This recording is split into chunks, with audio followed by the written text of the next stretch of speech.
നരകം 2 തരത്തിലുണ്ട്. ആഖിറത്തിലെ നരകമുണ്ട്, അതാണ് നമുക്കറിയുന്ന ഹഖീഖിയായ ഒരു നരകം. ഇവിടെ ഒരു നരകമുണ്ട്, ഇവിടെ ഒരു നരകം. യഥാർത്ഥ ഹജ്ജിന് പോയവരാണെങ്കിൽ ആ നരകത്തിൽ നിന്ന് മോചിപ്പിക്കപ്പെട്ട് സ്വർഗവും കൊണ്ടാണ് ഇങ്ങോട്ട് വരിക. അതുകൊണ്ട് തന്നെ ഭൂരിഭാഗം ഹാജിമാർക്കും ഹജ്ജ് കിട്ടൂല എന്നാണ്.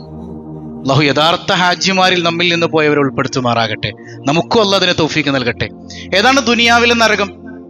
അത് സ്വാലിഹീങ്ങളൊക്കെ പറഞ്ഞു തന്നു. ഈ ദുനിയാവിലെ സ്വർഗം എന്ന് പറഞ്ഞാല് പടച്ചോൻ നമ്മൾ ഇങ്ങോട്ട് സൃഷ്ടിച്ചു വിട്ടത് എന്തിനാണ് പടച്ചോൻ സൃഷ്ടിച്ചു വിട്ടത്?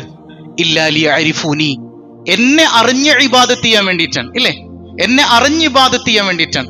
അപ്പൊ എന്റെ റബ്ബായ അള്ളാനെ അറിയാത്തൊരു ജീവിതമാണ് ഈ ദുനിയാവിലെ ഏറ്റവും വലിയ നരകം. ആ നരകത്തിൽ നിന്ന് മോചിപ്പിച്ച് അള്ളാനെ അറിയുക എന്ന് പറയുന്ന സ്വർഗത്തിലേക്ക് അവന് എൻട്രി ലഭിക്കും. അറഫയിൽ നിൽക്കുന്ന ദിവസം സയ്യിദുനാ വഹബീബുനാ റസൂലുള്ളാഹ്. അങ്ങനെ സ്വാലിഹീങ്ങൾ പറഞ്ഞൊരാശയം കാണാം.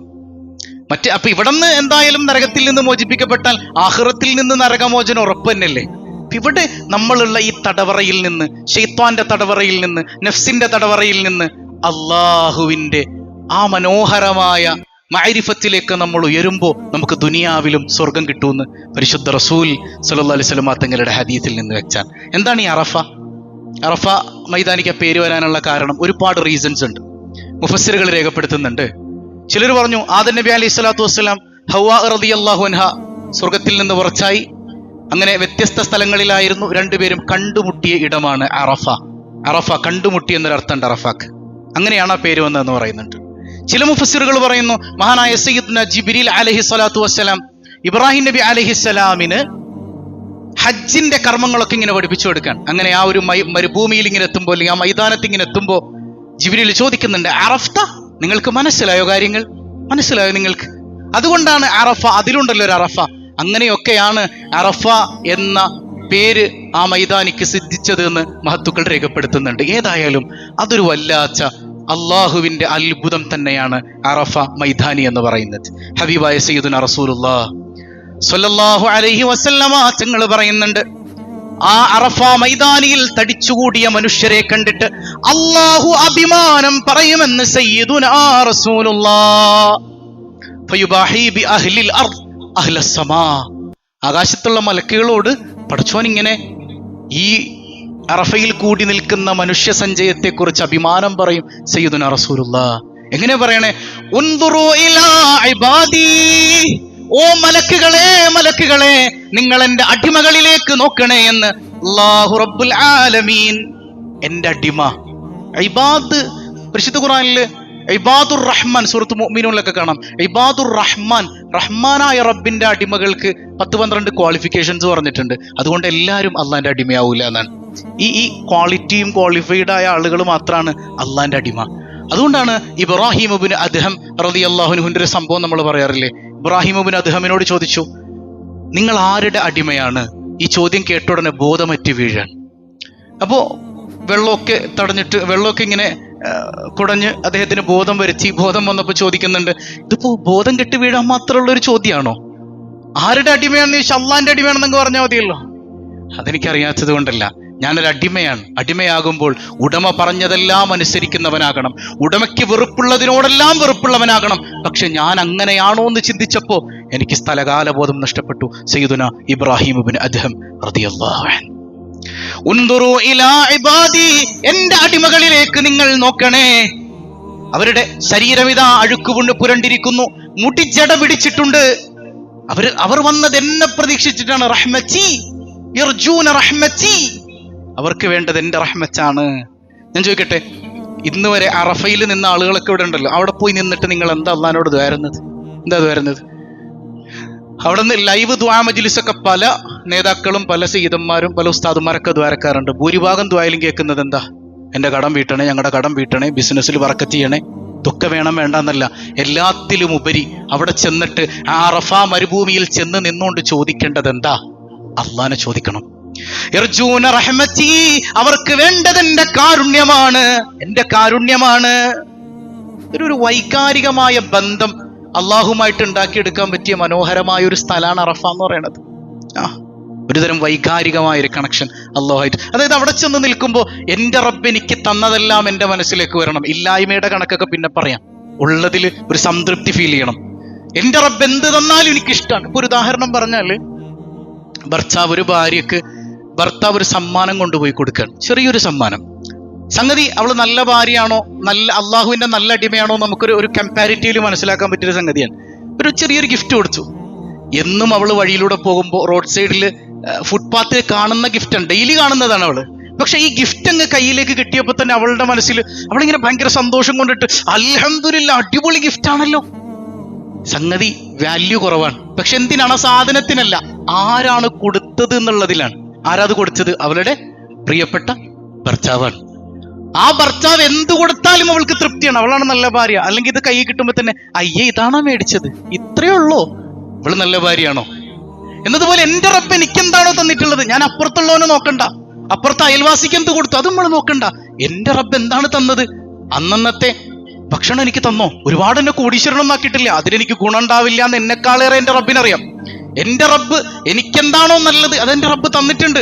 ഞാനതിൽ തൃപ്തിപ്പെട്ടുകൊണ്ട് എന്റെ റബ്ബ് തന്നതാണല്ലോ, തന്നതെന്റെ റബ്ബാണല്ലോ, വേറെ ആര് തരുന്നതിനേക്കാളും ഉടമയായ എന്റെ റബ്ബ് തന്നതിന്റെ വാല്യൂ എന്താണ് തന്നത് എന്നുള്ളതിലല്ല, തന്നത് അള്ളാഹു ആണെന്ന് തിരിച്ചറിയുമ്പോഴാണ് ആ സംഗതിയൊക്കെ ഒരു വൈകാരികമായി കണക്ട് ചെയ്യുക. ഈ ഒരു വൈകാരിക ബാന്ധവവും കൊണ്ട് അറഫയിൽ പോയി നിന്നിട്ട് അള്ളാഹിന്റെ മുമ്പിലേക്ക് ഒന്ന് കൈ ഉയർത്തി നോക്കിയാൽ സുബ്ഹാനല്ലാഹ്, വല്ലാത്തൊരു എന്താ പറയാ, നമ്മളങ്ങ് പൊട്ടിക്കരഞ്ഞു പോകും അറഫയിൽ നിന്ന്. ദുനിയാവിന്റെ കഥയൊക്കെ പിന്നേല്, ബാക്കിയൊക്കെ വേണം, വേണ്ടാന്നല്ല, എല്ലാം ചോദിക്കണം. ആദ്യം വേണ്ടത് യർജൂന റഹ്മത്തി, അവർക്ക് വേണ്ടത് എന്റെ റഹ്മത്താണ്. മലക്കുകളെ, അവരുടെ പാപമെങ്ങാനും ഈ ദുനിയാവിലെ ചരൽക്കല്ലുകൾക്ക് സമാനമാണെങ്കിലും ഞാൻ അവർക്ക് പുറത്തു കൊടുക്കുമെന്ന് അല്ലാഹു റബ്ബുൽ ആലമീൻ. ഔ ആദദൽ മത്ർ, മഴത്തുള്ളികളുടെ അത്രയും പാപങ്ങൾ അവർ ചെയ്തിട്ടുണ്ടെങ്കിലും എന്റെ റഹ്മത്ത് തേടി അവർ വരികയാണെങ്കിൽ ഞാൻ അതങ്ങ് പുറത്തു കൊടുക്കും. അള്ളാഹു പറഞ്ഞതായി സയ്യിദുനാ വഹബീബുനാ റസൂലുള്ളാഹി സ്വല്ലല്ലാഹു അലൈഹി വസല്ലം. അള്ളാഹുവിന്റെ റഹ്മത്ത് അതൊരു വല്ലാത്ത സംഗതിയാണ്. ആ റഹ്മത്ത് അത് തിരിച്ചറിയണം നമ്മൾ. ആ റഹ്മത്ത് നമ്മുടെ കുഞ്ഞ് മൊബൈൽ ചോദിക്കുമ്പോൾ, ചെറിയ കുട്ടി, നമുക്ക് കൊടുക്കണമെന്നുണ്ട്, കൊടുത്തു കഴിഞ്ഞാൽ അതിനുള്ള ദൂഷ്യഫലങ്ങളൊക്കെ നമ്മുടെ മനസ്സിലേക്ക് ഇങ്ങനെ വരും അല്ലേ. കുട്ടി മൊബൈൽ ചോദിക്കും, അത് കൊടുത്തു കഴിഞ്ഞാൽ എന്താ പ്രശ്നം? നിരന്തരം മൊബൈൽ ഉപയോഗിക്കുമ്പോൾ ഇന്റലക്ച്വൽ ബ്രെയിൻ വല്ലാതെ ചുരുങ്ങിപ്പോകും, ഇമോഷണൽ ബ്രെയിൻ വർദ്ധിക്കും, കുട്ടി ഇമോഷണലി പെട്ടെന്ന് കൂടുതൽ പ്രതികരിച്ചു തുടങ്ങും, പഠനത്തിൽ പിന്നാക്കം പോകും. ഈ കോവിഡ് കാലത്ത് ഒരുപാട് കുട്ടികൾ പഠനത്തിൽ പിന്നാക്കം പോയിട്ടുണ്ട്, മൊബൈലിന്റെ അമിതമായ യൂസേജ് കൊണ്ട്. ഇതറിയുന്നൊരു വാപ്പ കൊടുക്കൂല. പക്ഷെ കുഞ്ഞിന്റെ കരച്ചിലിട്ട് ഒന്ന് കൊടുത്താലോ എന്ന് ഇങ്ങനെ മനസ്സിലുണ്ടാവും. എന്നാലും കുട്ടിക്ക് വരാൻ പോകുന്ന ആ ഒരു സങ്കടകരമായ അവസ്ഥയെ ഓർത്തിട്ട് കൊടുക്കൂല. ഇതുപോലെ റഹ്മാനായ റബ്ബിനെ കുറിച്ച് ചിന്തിച്ചു നോക്കി. നമ്മളിങ്ങനെ ചോദിക്കുക, പഠിച്ചോനെ എനിക്ക് സമ്പത്ത് തരണേ, സമ്പത്ത് തരണേ, സമ്പത്ത് തരണേ. സമ്പത്ത് നിനക്ക് കിട്ടിക്കഴിഞ്ഞാൽ പിന്നീട് ഉണ്ടാകുന്ന അപകടങ്ങളെ നമ്മളെക്കാളേറെ അള്ളാഹ്ക്കറിയാം. ചിലപ്പോൾ നമ്മൾ സക്കാത്ത് കൊടുക്കൂല, ചിലപ്പോൾ നമ്മൾ അഹങ്കാരിയായി പോകും. ഇത് റബ്ബിനറിയാം. ഇതറിയുന്ന റബ്ബ് നമുക്ക് തരൂല. പക്ഷെ നമ്മുടെ ഈ ചോദ്യം കാണുമ്പോൾ കൊടുക്കണോ എന്നുള്ളൊരു സംഗതി ഉണ്ടല്ലോ, ഒരു സ്നേഹത്തിന്റെ ഇതിന്റെ നടുവിലുള്ളൊരു സംഗതി, കൊടുക്കണോ വേണ്ടയോ എന്ന് ചിന്തിക്കുന്ന അതിന്റെ ഇടയിലുള്ളൊരു സംഗതിയെ കുറിച്ച് നമ്മളിങ്ങനെ മനസ്സിലേക്ക് കൊണ്ടുവന്ന് നോക്കിയേ. അതറിഞ്ഞിട്ട് നമ്മൾ ചോദിക്കാതിരിക്കുകയാണെങ്കിലോ സുബ്ഹാനക റബ്ബ്. അതായത് നമ്മുടെ ചിന്ത, നമുക്കിപ്പോൾ ഒരു രോഗം വന്നു, ഒരു പ്രയാസം വന്നു, എന്റെ റബ്ബ് എന്നെ ഇടങ്ങേറാക്കുകയാണെന്നല്ല, എന്റെ റബ്ബാണ് എനിക്ക് ഈ രോഗം തന്നത്, ആ രോഗം എനിക്ക് ഗുണത്തിനാണ്, ചികിത്സിക്കണ്ടെന്നല്ല, ചികിത്സിക്കണം. ആ മോശമായ ചിന്ത പോലും വരാത്തവണ്ണം അള്ളാഹുവിന്റെ റഹ്മത്ത് പ്രതീക്ഷിച്ചുകൊണ്ടാണ് അറഫയിലേക്ക് നിങ്ങൾ ചെല്ലുന്നതെങ്കിൽ നിങ്ങളുടെ മുഴുവൻ പാപങ്ങളും കടലിലെ നുരയേക്കാൾ വലുതാണെങ്കിലും അള്ളാഹു പുറത്തു തരുമെന്ന് സയ്യിദുനാ റസൂലുള്ളാഹ്.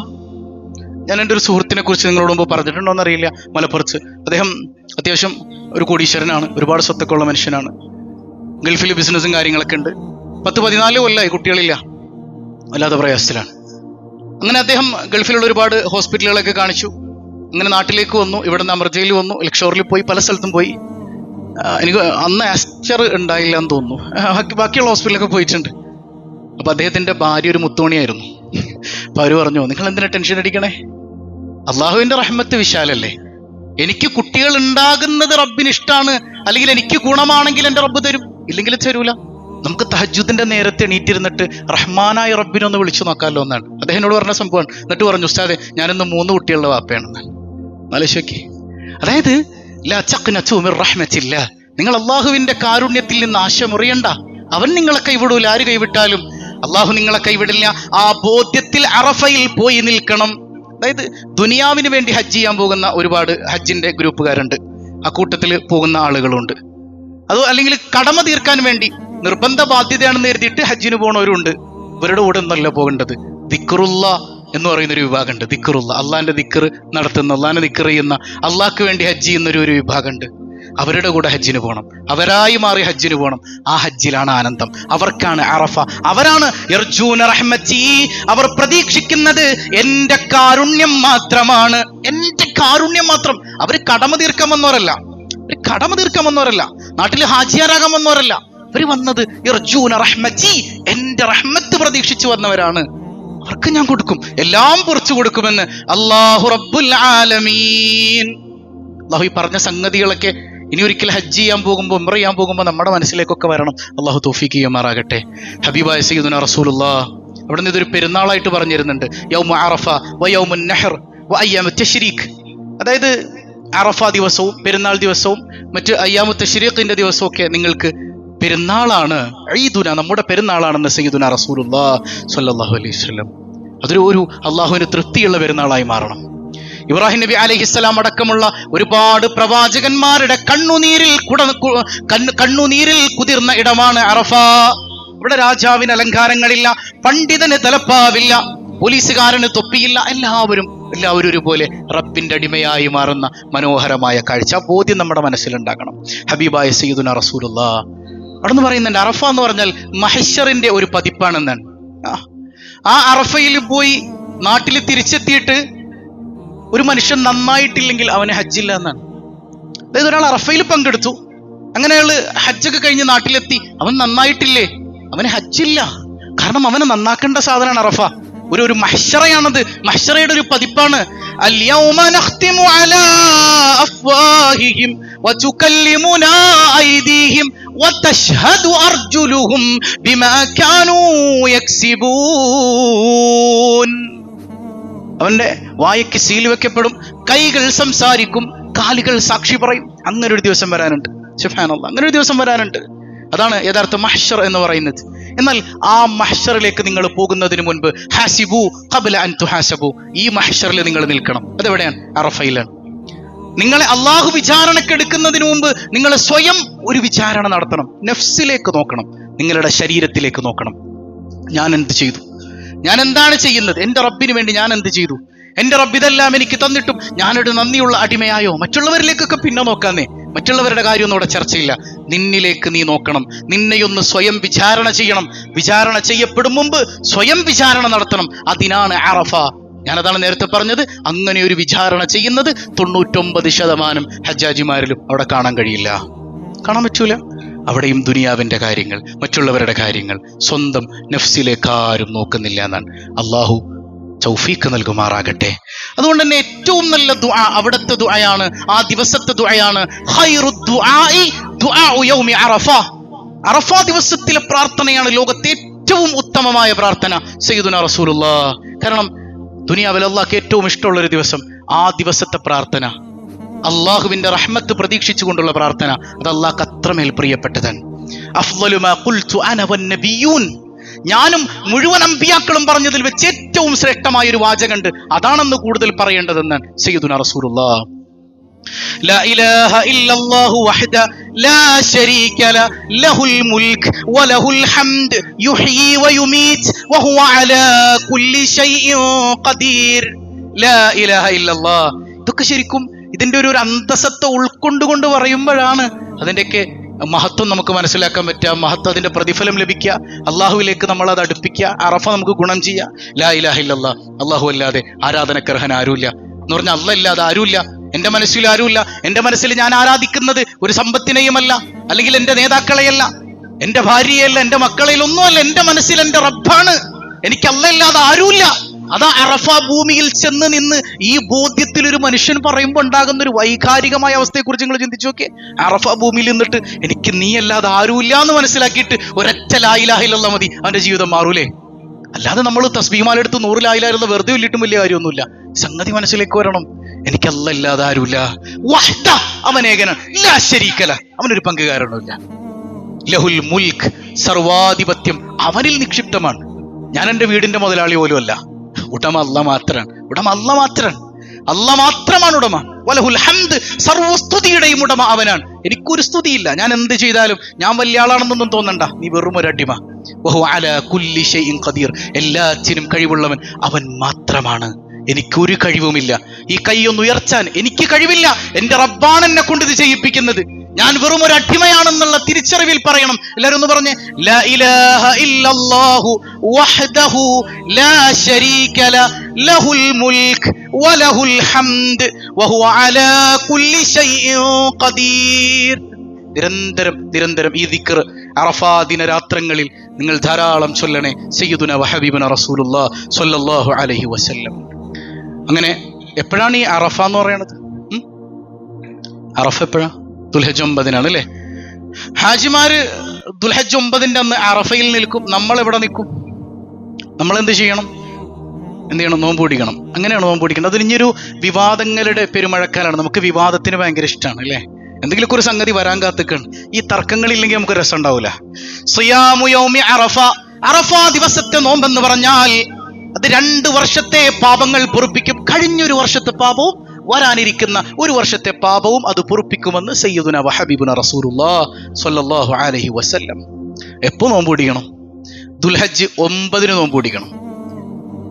ദുൽഹജ്ജ് ഇവിടെ എപ്പോഴാണോ ദുൽഹജ്ജ് 9 അന്ന് നോമ്പ് പിടിക്കണം. കുറെ ആളുകൾ ഒരു ഉസ്താദ്, ഇപ്പൊ ഹാജിമാർ അവിടെ നിൽക്കുമ്പോഴല്ലേ നമ്മൾ നോമ്പ് പിടിക്കേണ്ടത്?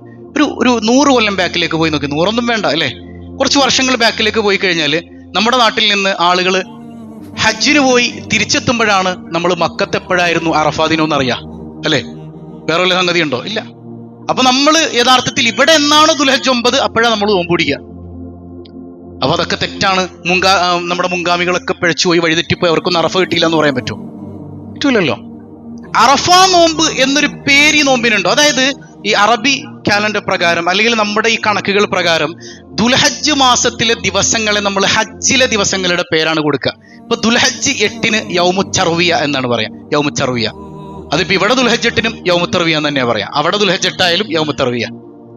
ദുൽഹജ്ജ് 9-ന്റെ പേര് യൗമു അറഫ, യൗമു അറഫ. അതുപോലെ തന്നെ ദുൽഹജ്ജ് 10 യൗമുൻ നഹർ. അപ്പോ ആ നിലക്ക് ഇവിടെ ദുൽഹജ്ജ് 9 എപ്പോഴാണോ അതാണ് യൗമു അറഫ എന്ന് പറയുന്നത്. പിന്നൊരു വാദഗതിയുണ്ട്, അവിടെ നിൽക്കുന്ന ഹാജിമാർക്ക് ഐക്യദാർഢ്യം പ്രഖ്യാപിച്ചുകൊണ്ട് നോമ്പ് പിടിക്കണം. എന്തൊരു ബ്ലണ്ടറാണത്! ഏത് കിതാബിലുള്ളത് അങ്ങനെയൊക്കെ? അങ്ങനെ ഒരു ഐക്യദാർഢ്യം ഇല്ല, അങ്ങനെ ഇല്ലൊരു സംഗതി. അത് ഇല്ലാത്തതാണ്. ഇല്ലാത്തത് വെറുതെ നമ്മൾ പറയണത് എന്തിനാ? ഏത് കിതാബിൽ, ഏത് ഹദീസിലുള്ളത്? അങ്ങനെ ഐക്യദാർഢ്യം പ്രഖ്യാപിച്ച് എല്ലാവരും ഒരേ സമയത്ത് നോമ്പ് പിടിക്കാന്ന് പറയുന്നത് ഇസ് ഇറ്റ് പോസിബിൾ? ഇല്ല, നടക്കാത്ത കാര്യമാണ്. കാരണം എന്താ? ഹാജിമാര് അറഫയിൽ നിൽക്കുന്ന സമയത്ത് അമേരിക്കക്കാർക്ക് രാത്രിയായിരിക്കും. അപ്പൊ ഐക്യദാർഢ്യം പ്രഖ്യാപിക്കാൻ വേണ്ടി ഇന്ന് ഞങ്ങൾ രാത്രി നോമ്പ് പിടിക്കുന്നു എന്ന് പറയാൻ പറ്റുമോ? നിങ്ങൾ പറയും മനുഷ്യന്മാരെ, പറ്റുമോ? പറ്റൂല. അങ്ങനെ സംഗതിക്ക് വേണ്ടി, ഇല്ലാത്തൊന്നിനു വേണ്ടി നമ്മൾ വെറുതെ പ്രശ്നം ഉണ്ടാക്കേണ്ട കാര്യമില്ലല്ലോ. ദുൽഹജ്ജ് 9-ന് അറഫയിൽ നിന്നോട്ടെ, നമുക്ക് ദുൽഹജ്ജ് 9-ന് ഇവിടെ നോമ്പ് പിടിക്കാമല്ലോ.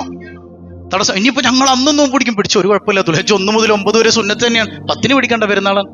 1 മുതൽ 9 വരെ നിങ്ങൾ നോമ്പ് പിടിച്ചോ. പക്ഷേ അറഫ നോമ്പ് എന്ന് പറയുന്നത് അത് ദുൽഹജ്ജ് 9-ന് തന്നെയാണ്. ഇനി അടുത്ത വിവാദം, വെള്ളിയാഴ്ചയല്ലേ അപ്പൊ അറഫ ദിവസം അത് പ്രകാരം വെള്ളിയാഴ്ച നോമ്പ് പിടിക്കൽ കറാഹത്തല്ലേ എന്നാണ്. ഒക്കെ ശരിക്കും പഠിക്കാത്ത വിഷയം. നമ്മളൊരു ഹദീസ് കാണുമ്പോഴേക്ക് എടുത്തങ്ങടെ അമല് ചെയ്യരുത്. അതിന്റെ ബാക്കി അപ്പുറം ഇപ്പുറമൊക്കെ എന്താന്ന് മനസ്സിലാക്കണം. വെള്ളിയാഴ്ച മുത്തലക്കൻ ഒരാൾ വെറുതെ ഒരു സുന്നത്ത് നോമ്പ് വെള്ളിയാഴ്ച അങ്ങ് പിടിക്കാന്ന് കരുതി, അത് കറാഹത്താണ്. സയ്യിദുനാ റസൂലുള്ളാഹി സ്വല്ലല്ലാഹു അലൈഹി വസല്ലം തങ്ങൾ പറഞ്ഞു, ഒന്നുകിൽ വ്യാഴാഴ്ച ചേർത്ത് പിടിക്കണം, അല്ലെങ്കിൽ ശനിയാഴ്ച ചേർത്ത് പിടിക്കണം. പക്ഷെ ഇതൊരു മുത്തലക്കൻ, വെറുമൊരു നോമ്പല്ല. ഇത് റസൂലുള്ളാഹി സ്വല്ലല്ലാഹു അലൈഹി വസല്ലം തങ്ങൾ വളരെയധികം ശ്രേഷ്ഠതയുണ്ടെന്ന് പഠിപ്പിച്ച ഏറ്റവും സുന്നത്തായ ഒരു നോമ്പാണ്. അത് വെള്ളിയാഴ്ച മാത്രമായി പിടിക്കുന്നതിന് പോലും ഒരു വിരോധവും ഇല്ല. ഇപ്പൊ വെറുതെ ഒരു നോമ്പ് വെള്ളിയാഴ്ച പിടിക്കുന്നതാണ് കറാഹത്ത്. അപ്പൊ പിന്നെ റമളാനിൽ നമ്മൾ നോമ്പ് പിടിക്കണില്ലേ വെള്ളിയാഴ്ച? അതെന്തുകൊണ്ടാണ്? ഫർളായതുകൊണ്ട്, ഇത് സുന്നത്തായതുകൊണ്ട്. അപ്പൊ വെറും ഒരു നോമ്പ് വെള്ളിയാഴ്ച പിടിക്കുന്നത് കറാഹത്താണ്, അത് ചേർത്ത് പിടിക്കണം. ഇതങ്ങനെ പോലും ഇല്ല, കാരണം ഇത് അറഫയുടെ നോമ്പാണ്.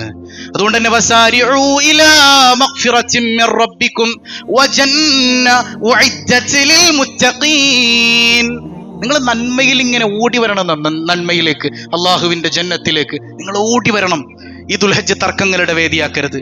റമളാനിനേക്കാൾ ശ്രേഷ്ഠതയുള്ള പകലുകൾ, നന്മകൾ ചെയ്ത് അള്ളാഹുവിലേക്ക് അടുക്കാനുള്ള വഴികൾ നിങ്ങൾ തേടണമെന്ന് സയ്യിദുനാ വഹബീബുനാ റസൂലുള്ളാഹി